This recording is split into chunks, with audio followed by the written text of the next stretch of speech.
Il-ħamis filgħaxija komplew il-laqgħat ta' konsultazzjoni tal-Partit Laburista f'forma ta' workshops bit-tema Nsaħħu Malta tagħna, din id-darba bis-suġġett jitratta l-qasam sportiv u l-isportivi f'pajjiżna.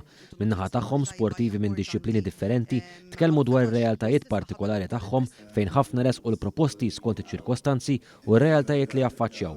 Fil-waqt li kien rikonoxxut li sar avvanz kbir u nkisbu riżultati pożittivi, il-Prim Ministru kien ippreżentat b'idea ġodda u proposti li jibdlu l-mentalità bilan li l-isport isir aktar parti mill-ħajja tal-Maltin u l-Awċin, fl-istess ħin li tkun indirizzata l-isfida tal-obeżità li f'pajjiżna għadha waħda kbira. Mhux il-pis żejjed il-problema, dak huwa ħafna drabi s-sintomu tal-problema. Il-problema tkun ħafna aktar deep. Il-problema tkun forsi minn xi realtajiet li jkun għaddejja l-persuna, allura hemmhekk fejn hemm aspett psikoloġiku jista' jkun hemm għajnuna aktar, u anke fejn tidħol nutrizzjoni.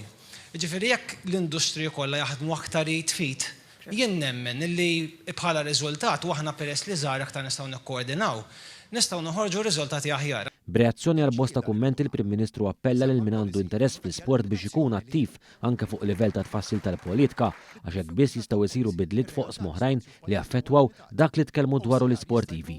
Fosthom fl-iskejjel fejn meħtieġa enfasi akbar fuq l-attività sportiva u anke ċertu policies ta' pjanar li qed jolqtu sports partikolari u joffru sfidi għall-iżvilupp tiegħu. Fil-fatt dwar dan Andrea Buħaġar li hu infermieru sports maser sostna l-importanza li l-attività fiżika tiddaħħal fil-kurrikulu edukattiv sa minn età żgħira.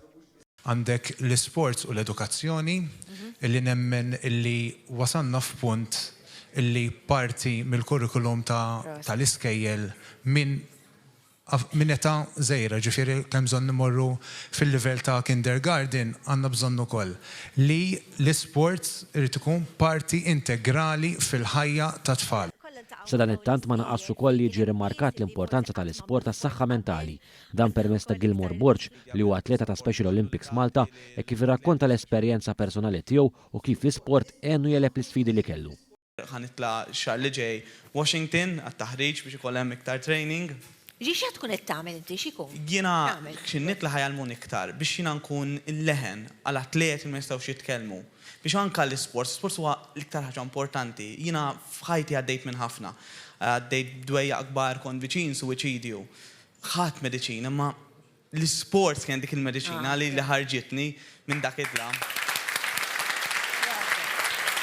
Quddiem ħafna aktar interventi intiżi biex ikomplu jtejbu l-qasam sportiv f'pajjiżna, bilan li f'pajjiżna jkollna soċjetà dejjem aħjar, il-Prim Ministru Robert Abela temmi sostni l-importanza ta' dawn it-tip ta' laqgħat hekk kif jikxfu verament il-potenzjal tal-pajjiż u ta' niesu. Ejja ħalli nkunu soċjetà illi jimpurtana minn ħadd ieħor, jimpurtana mill-bqija tal-pajjiż kollu kemm hu u ejja nifhmu x'valur ta' kontribut għandu kull wieħed u waħda minnkom. Dak li rajt illejla verament jimlini bil-kuraġġ fis-soċjetà tagħna. Ta' kemm hemm nies li huma validi li jafu s-suġġetti tagħhom kemm nistgħu naħdmu biex flimkien nagħmlu Malta differenti, Malta dejjem aħjar u jiena konvint li jekk naħdmu flimkien dejjem jista' jkollna pajjiż illi nibqgħu nsaħħuh.